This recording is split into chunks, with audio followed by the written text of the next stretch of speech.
have you in the Barossa without having one of Saskia's really well brought up chooks.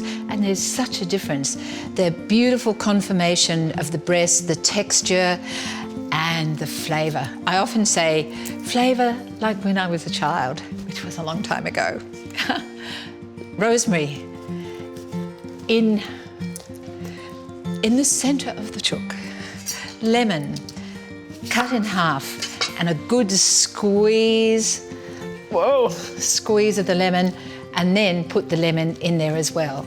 It really does permeate. Then you have to have salt and olive oil, extra virgin. Never use extra virgin olive oil without smelling it first. Make sure it's not rancid, and use your hands and give it a good massage. All right, so I'm a messy cook. Always have been. I use this Murray River salt because it's such a great flavour, but it's also a good story. They've taken what is a problem and made it into a positive from our Murray River. Right, onto a trivet. Now, normally you might put, in fact I would, if I wasn't using this oven, I would put water in the bottom to keep moisture. But this is going to be done in 2 stages.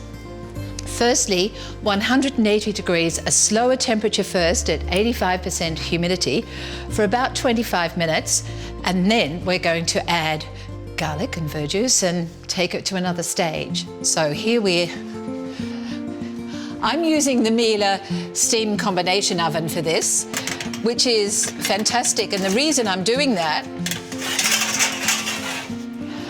let me just, all right, start now.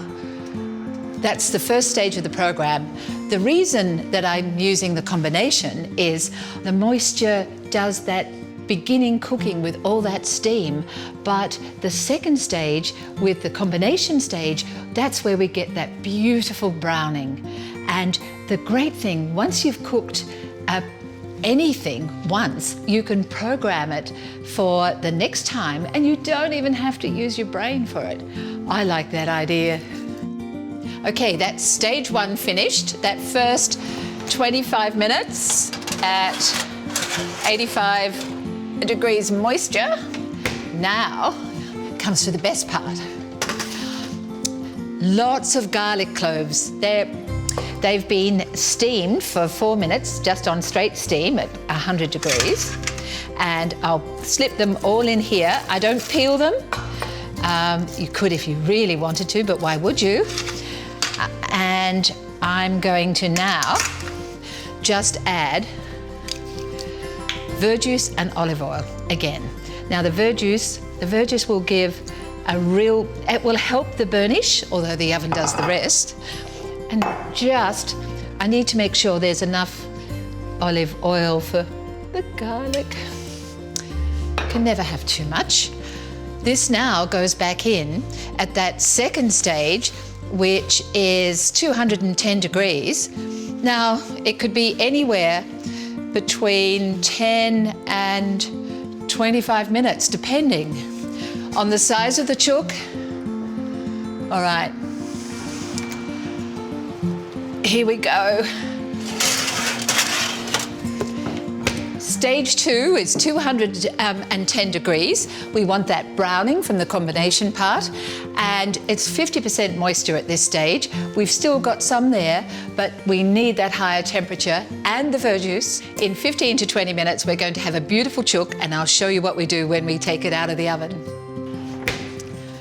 Now, look at that. Whoops, I'll turn it around. This is the last splash of verjuice. When you rest a chook upside down, it is the most beautiful you can make it. It's all about those juices coming down over the breast again.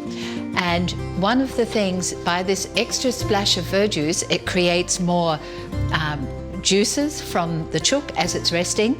It depends which oven you have. If you have the one with the probe, you set it for 62 degrees. You want it to come out of the oven at 62 degrees, and you want in the next 5 minutes or so it come up to 65, which is the safe exactly the safe area that you need to be. If you don't have your oven with a probe in it, then just invest in a digital thermometer to check whether you've got the right temperature right into its thickest part. And all right, it's coming up now. It's been resting for a few minutes. It's coming up to 64.3. In another minute or so, it'll come up to 65. We know that is safe. And what we do is just leave it there for another 15 minutes or so, or longer. Room temperature food is a beautiful flavour food. Don't try and make it super, super hot. You'll never have the same mouthfeel. You'll never have the same flavour. So I'll just leave it there for a while. We've had the resting time. So there we go here. Garlic cloves. Now the garlic cloves are so buttery and juicy and beautiful. And they're not pungent. Whoops, when they've been baked like this, they're not pungent. And just those natural juices.